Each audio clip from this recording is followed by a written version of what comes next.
Growing up in a mixed culture, I was exposed to different patterns of cognitive thinking and not only knowing who and what I really was. I was judged because of the facial features and most confused me with different races because of the texture of my hair. I didn't grasp the understanding of my culture till I was about the age of 7. I met my great grandmother who was half Japanese, French, and Creole, and my grandfather who was African American, not including my grandparents from my mother's side who was African American and Native American. My melting pot, my melting pot of culture all made an understanding to my physical features. Although with different culture clashing together, religion didn't play much of a controversy. Both of my parents were Christian.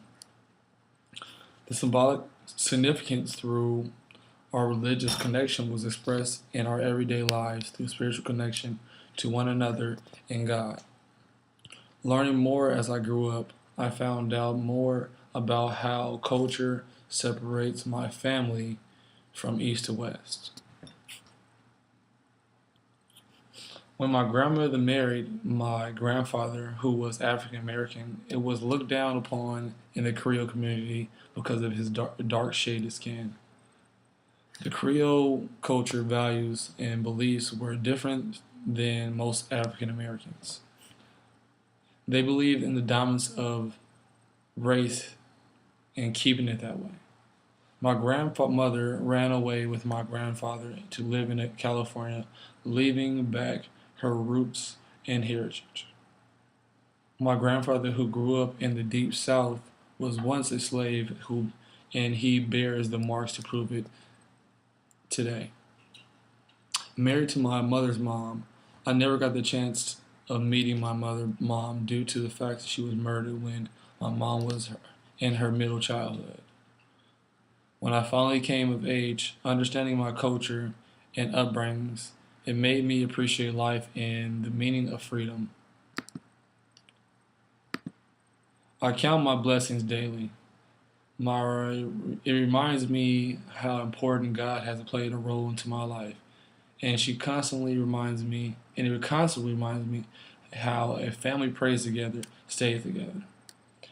In our course reading, Intercultural Communication, it states on page 4, every person carries within him or herself patterns of thinking, feelings, and potential acting which were learned throughout his or her lifetime. Much of these patterns are required in early childhood because at the time a person is most susceptible to learning and assimilating information. This mostly reflects on me because I felt like I have carried the legacy of my ancestors through religion in my everyday life.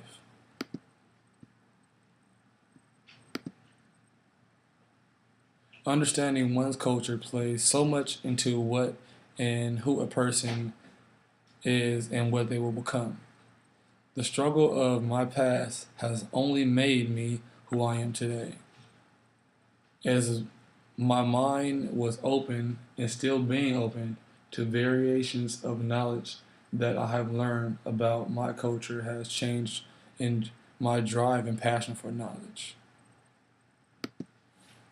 Due to the fact that I have been exposed to multiple cultures, it has allowed me to interact with variations or various cultures from different ethnic backgrounds, allow me to understand and interpret different codes or patterns through communication based. The most important thing I have learned through culture is how to accept the inevitable when dealing with different ethnic groups. It has allowed me to give a basic understanding about how people think, how people react, and so forth. And that concludes my video of culture in America today. All right, thank you.